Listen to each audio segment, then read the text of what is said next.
Nah, untuk memulai sesi kita hari ini yang berbicara mengenai perencanaan pemeriksaan pajak, kita akan bagi dalam dua pertemuan ya. Pertemuan hari ini kita akan membahas dulu mengenai dasar-dasar dari pemeriksaan pajak itu sendiri.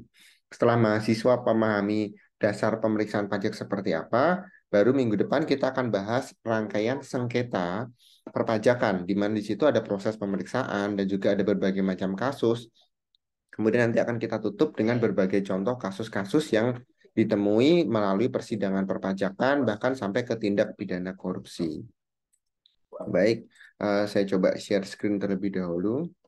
Apakah share screen saya sudah kelihatan? Udah, Iya, Pak. Pak. Sudah ya? Oke, kita mulai ya. Hari ini kita akan berbicara mengenai dasar-dasar pemeriksaan pajak. Nah, seperti apa yang tertulis, pemeriksaan atau bahasa kerennya adalah auditing, kita juga mengenal istilah ini sebagai nama audit pajak. Ya. Kalau kita bicara mengenai pemeriksaan pajak atau audit pajak, intinya di sini adalah ada satu komponen yang sedang diperiksa atau diverifikasi, yaitu laporan pajak itu sendiri. Oleh karena itu, bagi pemeriksa pajak tetap harus memiliki dasar pemeriksaan yang cukup, yaitu punya dasar ilmu auditing. Nah, di dalam perkuliahan program studi akuntansi, kalian kan juga belajar dasar-dasar auditing dan juga dikombinasikan dengan ilmu perpajakan. Oleh karena itu, dirasa sudah cukup ya untuk lulusan akuntansi bisa menjadi pemeriksa pajak, sekalipun tidak harus menguasai secara lengkap ketentuan apa ya perdebatan di bidang hukum atau sarjana hukum yang membahas mengenai hukum pajak. Ya, karena itu bisa dipelajari pada saat proses yang berlaku. Nah, pemeriksaan pajak itu bukanlah sebuah mimpi buruk bagi wajib pajak itu sendiri. Entah itu orang pribadi ataupun wajib pajak badan. Jadi ketika kita atau perusahaan menerima surat peringatan atau surat eh, klarifikasi itu melakukan pemeriksaan pajak itu bukan akhir dari segalanya.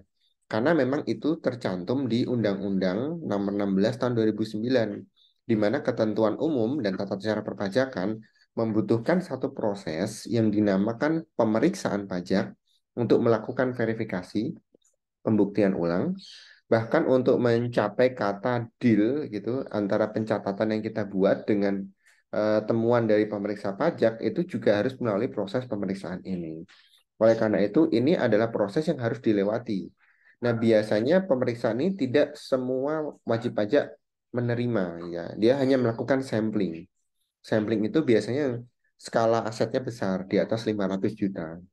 Jadi kalau aset kalian masih kecil, biasa tidak masuk ke dalam objek pemeriksaan. Tapi begitu di atas dari 500 juta, itu sudah masuk kategori objek pemeriksaan pajak. Ya.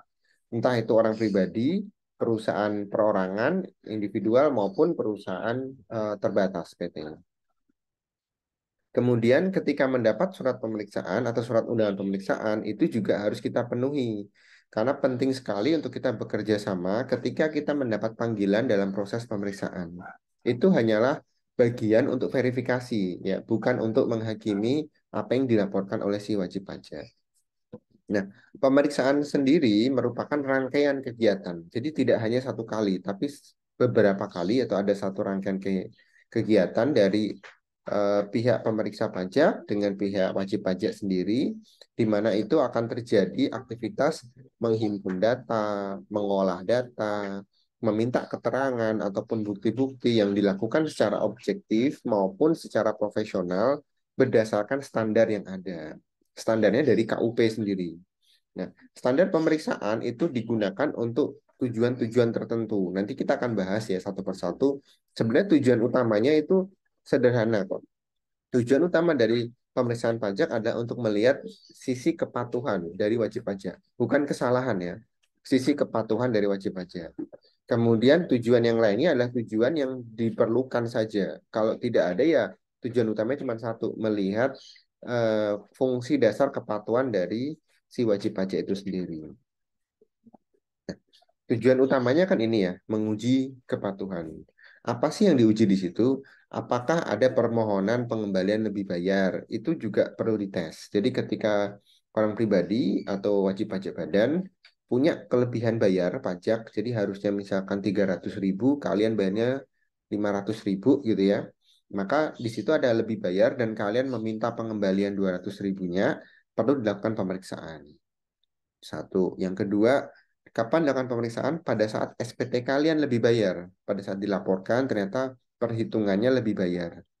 Kecuali karena masalah insentif, itu bisa diklarifikasi ya. Jadi misalnya, harusnya bayarnya sudah sesuai nih, tapi perusahaan menerima insentif pajak dari pemerintah. Jadi lebih turun kan pajaknya. Oleh karena itu kelebihan. Nah, kelebihan tersebut tetap akan dilakukan pemeriksaan. Nanti datang aja, biasanya sih akan tetap lolos kok, karena mendapatkan insentif. Lebihnya itu karena ada insentif. Yang ketiga adalah ketika sebuah orang pribadi atau badan menyampaikan SPT rugi fiskal. Jadi rugi boleh, tapi kalau rugi fiskal nanti akan dicek dulu. Ini benar nggak rugi fiskalnya atau hanya manipulasi saja. Nah, ini perlu pembuktian aja dan verifikasi ulang. Proses lain ketika dilakukan pemeriksaan adalah ketika kita tidak menyampaikan SPT tepat waktu. Biasa didahului dengan surat teguran ya, surat teguran 1, 2, dan 3. Nah, setelah surat teguran sampai 3 ini tidak mendapatkan respon yang positif, maka pemeriksa pajak akan datang untuk melakukan proses pemeriksaan. Prosesnya apalagi yang perlu makan pemeriksaan, yaitu ketika kita mencoba menggabungkan usaha atau membuka ekspansi usaha baru, pemekaran usaha, atau ketika kita mengalami likuidasi atau proses kebangkrutan, atau bahkan pembubaran sebuah perusahaan. Itu perlu dilakukan pemeriksaan pajak. Dan yang terakhir adalah ketika kita menyampaikan SPT tahunan tidak sesuai kriterianya DJP. Jadi ada misalnya ini yang sering terjadi adalah SPT yayasan, penyampaiannya masih mengikuti standar dari SPT perusahaan. Harusnya berbeda. Nah, itu biasa dipanggil untuk diklarifikasi perbedaannya. Jadi sebenarnya tidak ada masalah yang berarti ya, hanya karena dia salah tempat saja atau salah model pelaporan, tetap ini melewati proses pemeriksaan pajak. Sampai di sini cukup jelas ya, kenapa perlu atau kenapa akan diadakan pemeriksaan pajak.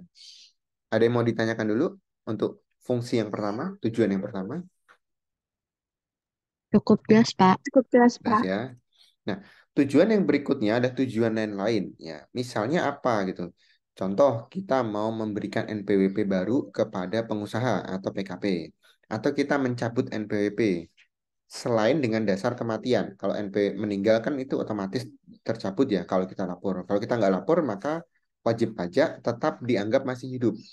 Kalau kita lapor itu dicabut tanpa pemeriksaan.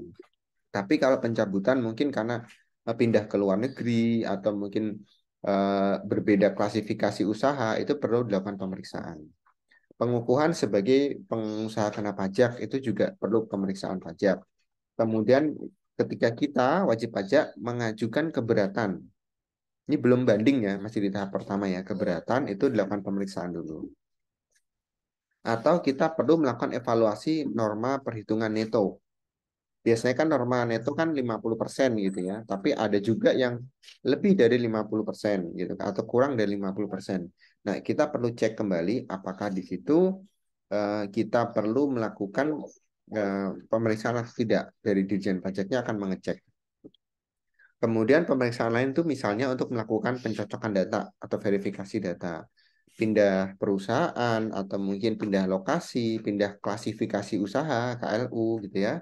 Ataupun si wajib pajak lokasinya itu terpencil di pedalaman Kalimantan misalnya untuk perusahaan tambang atau perkebunan, atau di Papua atau di Sumatera. Itu sering sekali terjadi pemeriksaan pajak karena lokasinya tidak bisa diakses, sehingga mau tidak mau mereka harus datang untuk melakukan proses pemeriksaan di tempat.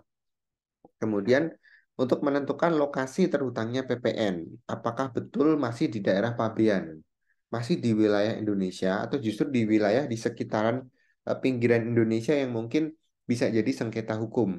Misalnya di kepulauan yang berbatasan dengan Malaysia atau dengan Filipina, itu kita harus pastikan masih punya Indonesia bukan, wilayah teritorial Pabean Indonesia bukan.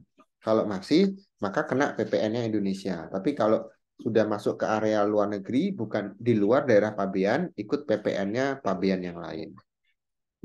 Pemeriksaan lain juga ditujukan ketika ada penagihan pajak, artinya ada wajib pajak yang tidak menepati aturan, belum bayar pajak, akan ditagih langsung, maka dilakukan pemeriksaan terlebih dahulu. Bisa juga karena untuk melakukan upgrade diri atau memperbaiki fasilitas perpajakan yang ada. Ya.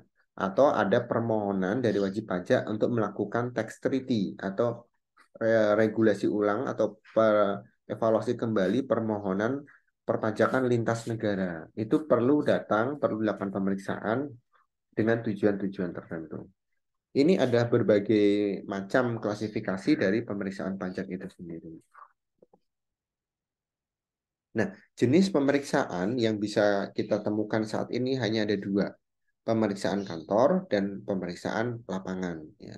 Kalau pemeriksaan kantor, berarti pemeriksaan ada di kantornya perwakilan pajak atau di kantornya Ditjen Pajak, entah itu di Kanwil, di kantor pusat atau di kantor Pajak Pratama (KPP).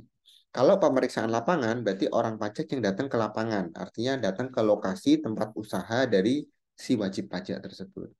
Ini perbedaannya seperti itu. Nah, kenapa dibutuhkan dua jenis ini? Karena ini terkait dengan berat atau tidaknya pemeriksaan yang akan dilalui. Yang paling ringan adalah pemeriksaan kantor. Ya. Pemeriksaan kantor itu dilakukan di kantornya DJP. Boleh wilayah, boleh pusat gitu ya. Tujuannya pakai tujuan yang pertama tadi ya, menguji kepatuhan dari si wajib pajak. Dari mulai datangnya surat pemeriksaan sampai selesai pemeriksaan biasanya maksimal 3 bulan. Ada kalanya 1 minggu, 2 minggu selesai juga ada, tapi maksimal 3 bulan. Nah, kalau memang masih dirasa perlu evaluasi lebih lanjut atau butuh data-data baru, maka bisa diperpanjang sampai dengan 6 bulan. Ya, jadi 3 maksimal, tapi bisa diperpanjang maksimal sampai 6 bulan. Ini namanya pemeriksaan kantor. Nah, kewajiban kita apa? Si wajib pajak ya. Satu, memenuhi panggilan. Ketika dapat surat undangan atau ketika dapat surat, kita harus merespon ya. Kalau tertulis ya responnya tertulis juga. Kalau lisan ya responnya lisan juga. Kemudian wajib pajak wajib ya harus memperlihatkan atau meminjamkan dokumen. Karena di pemeriksaan dilakukan di kantor DJP, maka dokumen harus kita bawa dan kita bisa perlihatkan di situ. Tetapi tidak ditinggal di DJP ya. Kita bawa kembali, bawa pulang lagi ke perusahaan.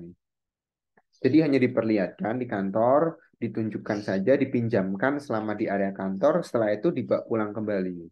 Tidak boleh atau dilarang untuk ditinggal di DJP untuk menghindari hal-hal yang tidak perlu karena ada beberapa kasus kan yang misalnya kasus sengketa pajak kemudian ada korupsi pajak itu kan karena ada manipulasi data-data yang tertinggal di DJP atau sengaja ditinggal di DJP.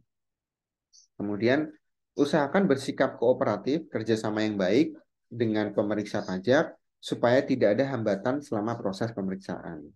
Kemudian menyampaikan semua tanggapan ya. Kalau bisa sih jangan lisan, pakailah yang tertulis supaya ada bukti ya, bukti dokumentasi. Baik dari DJP maupun dari pihak perusahaan atau pihak wajib pajak sampaikan secara tertulis dan jangan lupa bawa kertas kerja audit. Kan misalnya kita perusahaan diperiksa di audit, ternyata hasilnya tidak sesuai dengan uh, pemeriksaan pajak, kan berarti kita akan dievaluasi ulang. Nah, bawa itu si kertas kerja dari si auditor, pinjam ke AP boleh. Nanti kita bawa ke DJP supaya dilakukan pembuktian atau dilakukan pemeriksaan atas hasil audit tersebut. Nah, tetapi setelah selesai pemeriksaan ya kita bawa pulang lagi gitu. Jadi jangan ada satu barang atau dokumen apapun yang ditinggal di DJP. Nah, ini untuk menghindari praktik-praktik yang tidak diinginkan. Salah satunya adalah korupsi atau bahkan ada pemerasan ya terkait dengan ada beberapa kasus ya misalkan wajib pajak diperas oleh pegawai pajak karena merasa bahwa ada dokumen yang ini katanya salah tapi sebetulnya ada manipulasi di situ. Ini udah banyak kasus-kasus yang seperti itu. Jadi eh, terlepas dari itu ya kita nggak berharap ada hal-hal negatif yang terjadi selama proses pemeriksaan. Ya. Itu untuk pemeriksaan kantor. Ya. Yang berikutnya adalah pemeriksaan lapangan. Ya. Kalau pemeriksaan lapangan berarti pemeriksa pajak yang datang ke lapangan. Bisa di tempatnya si wajib pajak, tempat usaha, atau kalau tempat usahanya memang tidak bisa dikunjungi atau jauh gitu ya, bisa pakai tempat netral. Ya, sebagai contoh nih, misalnya dulu saya pernah ada pemeriksaan pajak di pertambangan di Kuala Kencana di Timika, Papua. Karena tempatnya masuk ke area Grasberg atau pegunungan Grasberg, kita nggak bisa di situ. Jadi kita lakukan di tempat netral di tengah kota Timika, di restoran atau di gedung pertemuan. Jadi tetap kedua-duanya datang ke lokasi yang sama gitu. Nah, jangka waktu pemeriksaan lapangan bisa lebih lama ya, maksimal 4 bulan atau dapat diperpanjang sampai 8 bulan. Nah, akan tetapi ada catatan ya, kalau pemeriksa melihat bahwa ada rekayasa keuangan, ada indikasi transfer pricing, ini bisa diperpanjang sampai 2 tahun. Jadi semakin lama pemeriksaan, namanya diperiksa kan nggak enak ya. Makin lama diperiksa, itu biasanya makin ketahuan tuh hal-hal yang mungkin disembunyikan perusahaan atau hal-hal yang nggak sesuai dikorek-korek terus gitu ya. Makin lama ini justru makin berbahaya biasanya untuk perusahaannya sendiri. Makanya diindikasikan supaya jangan sampai ya, biasanya jangan sampai ada pemeriksaan lapangan. Karena kalau sudah datang ke lokasi, apa aja itu bisa jadi barang bukti kan bagi si pemeriksa. Ya. Terlepas dari apakah itu pemeriksaan lapangan yang 4 bulan, 8 bulan, atau 2 tahun, wajib pajak tetap harus memenuhi kewajiban-kewajiban berikut. Yang pertama menunjukkan dokumen, ya, karena lokasinya di WP, maka dokumen pasti ada dong, tunjukin aja gitu. Kalau nggak ada, gimana? Nah, itu berarti ada masalah di wajib pajaknya, bukan si pemeriksa. Ya. Yang kedua, kalau dokumennya elektronik, tolong diberikan akses. Entah itu menggunakan aplikasi ya atau pakai sistem. Ya. Laporan keuangan nggak dicetak, Pak, pakai ada di sistemnya perusahaan. Silahkan tunjukin aja aksesnya. Ya. Yang tetap akses adalah karyawan perusahaan, tetapi dari pemeriksa nanti akan lihat setelah aksesnya bisa masuk. Jadi nggak perlu kasih password, nggak perlu kasih user login dan sebagainya, jangan ya.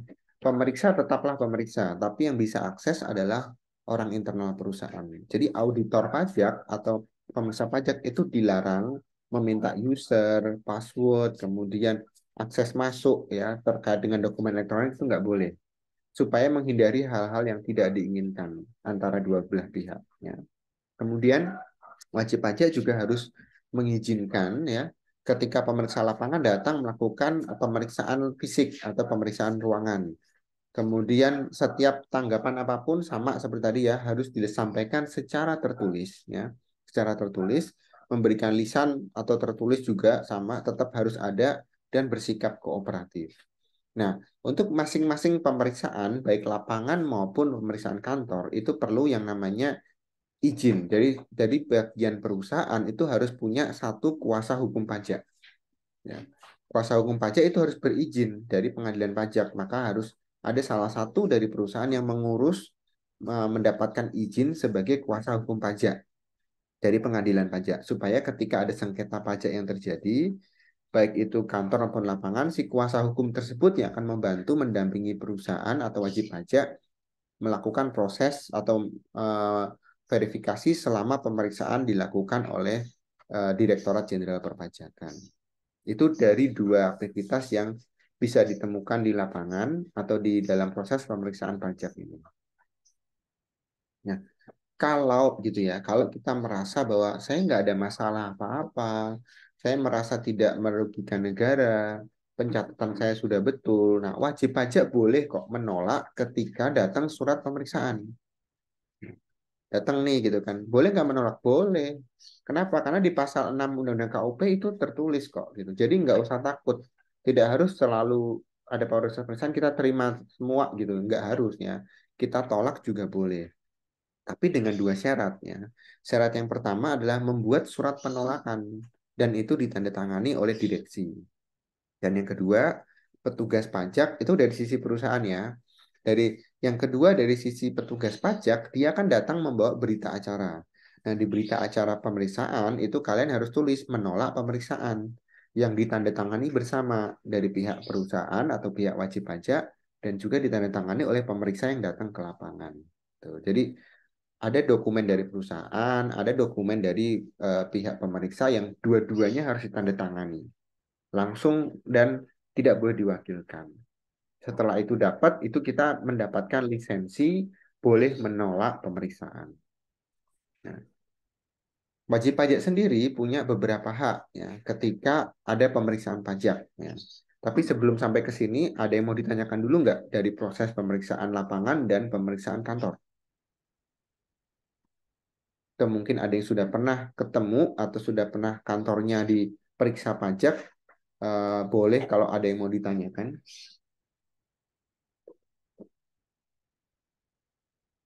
Ada? Jelas, Pak. Jelas ya? Oke.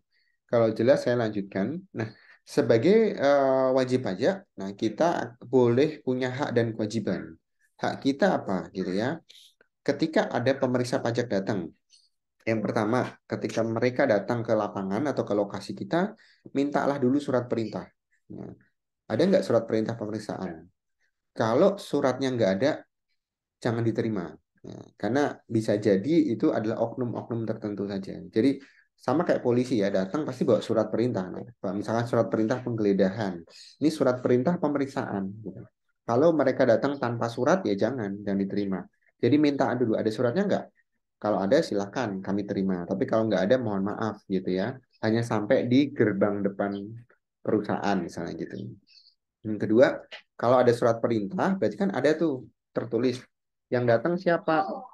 Pemeriksa satu namanya siapa? Pemeriksa dua namanya siapa? Mintalah tanda pengenal si pemeriksa tersebut dan cocokkan. Apakah yang datang nama, fotonya sama sesuai dengan yang tertulis di surat. Jadi seperti kalau kalian punya kartu mahasiswa kan ada nama, ada foto gitu ya, ada daftar mahasiswa. Sama dengan itu dicocokin aja supaya memastikan yang datang dengan yang ditugaskan adalah orang yang sama. Buat mereka yang tanda pengenalnya sama, seperti yang tertulis di surat perintah, diizinkan masuk. Tapi yang tidak tertulis di surat perintah, kalau bisa jangan disuruh masuk. Karena kan tidak jelas ya, siapa nih orang ini, mau dia bagian dari pemeriksaan, kalau tidak tertulis di surat perintah, jangan diberikan lisensi masuk. Setelah surat ada, tanda pengenal ada, kemudian tanyakan dulu mereka datang tujuan dan maksudnya itu mau ngapain gitu. Mau memeriksa apa? Misalnya SPT PPh satu. Oke, fokus ke 21 aja. Kalau memeriksa SPT PPh tiga ya 23 aja. Selebihnya itu jangan dikasih dulu karena kan datang harus jelas ya. Tujuannya apa sih? Ada masalah apa? Kalau koreksi fiskal, oh berarti laporan auditnya. Kalau PPh satu ya 21. Kalau PPN laporan PPN-nya aja. Jadi jangan memberikan yang di luar dari maksud dan tujuannya mereka, karena nanti akan membuka celah untuk hal-hal yang tidak kita inginkan. Kemudian setelah diperiksa, setelah selesai, mereka punya hasil kan. Kalau hasil pemeriksaan itu tidak sesuai dengan kita, tanyakan aja rinciannya. Misalnya menurut kita PPh 21-nya 500 juta, menurut pemeriksa 600 juta, beda 100 juta nih. Nah, bedanya dari mana nih rinciannya? Minta aja sama mereka. Apa yang kita punya, bandingin sama yang mereka dapatkan. Setelah itu, ketika ada pembahasan hasil di kantor Dirjen Pajak atau mungkin di pengadilan pajak, selalu hadir. Kita berhak hadir, tidak boleh ditolak, ya, harus datang.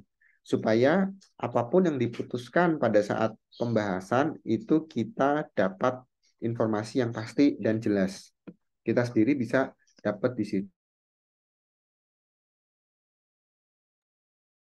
Nah, setelah kita datang dalam proses pembahasan, dalam proses persidangan, gitu kan, kita datang sendiri melihat prosesnya, maka kita bisa yakin bahwa proses tersebut, pemeriksaan tersebut sudah sesuai dengan prosedur dan standar yang ada. Itu haknya si eh, wajib pajak. Ya, selain dari kewajiban-kewajiban yang sudah disebutkan tadi, wajib pajak harus ngapain pada saat pemeriksaan tugas kantor maupun lapangan gitu ya. Tapi selebihnya itu kita punya hak ini tadi. Boleh minta surat, minta tanda pengenal, minta penjelasan, kemudian minta rincian dan sebagainya, berhak datang dan sebagainya gitu. Nah, setelah ada proses pemeriksaan pajak, outputnya apa, hasilnya apa gitu ya. Hasilnya bukan berarti oh kita melakukan penggelapan pajak, enggak, bukan seperti itu hasil auditing ya. Hasil dari pemeriksaan pajak ada 4 produk ini. Apakah kita ditetapkan lebih bayar dengan nilai yang berbeda ya, ataukah kita ditetapkan dengan kurang bayar, Atau sebenarnya kita udah kurang bayar tapi ada tambahan doang SKP KBT, atau justru pajak kita menjadi nihil. Jadi hasil akhir pemeriksaan itu bukan berarti hukuman ya, tetapi kita mendapatkan surat ketetapan apakah nilai pajak yang kita bayarkan itu kelebihan, kurang, atau kurang bayar tambahan, ataupun justru menjadi nol atau nihil. Jadi ini fungsi dasar dari pemeriksaan pajak ya. Nggak sama ya seperti kalau kita dilakukan audit ya.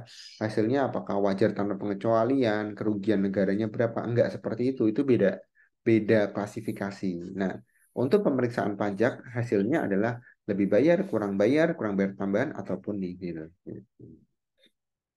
Oke, dari hasil output ini kita bisa mendapatkan informasi lebih lanjut di mana apakah perusahaan harus melakukan pembayaran ulang, apakah perusahaan harus melakukan restitusi, ataukah perusahaan harus melakukan perubahan SPT. Nah, itu ditentukan dari surat ketetapan pajak yang akan diterima oleh wajib pajak setelah proses pemeriksaan selesai.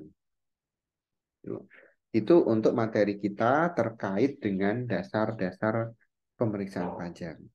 Ada yang mau ditanyakan dari materi yang dibawakan hari ini? Atau mungkin ada yang belum jelas? Boleh ditanyakan. Kalau dari saya cukup jelas, Pak. Oke, terima kasih Agus untuk konfirmasinya. Yang lain mungkin Itu, Pak. Cukup sambil jelas, Pak. saya cek ya. Monifa ada, Gracia ada, Siti ada, Cindy ada. Sieni kemana Sieni? Agus, Natali, Santi,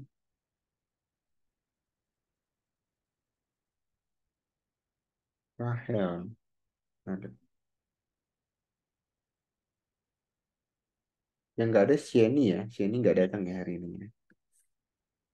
Oke, baik kalau tidak ada lagi yang ditanyakan, saya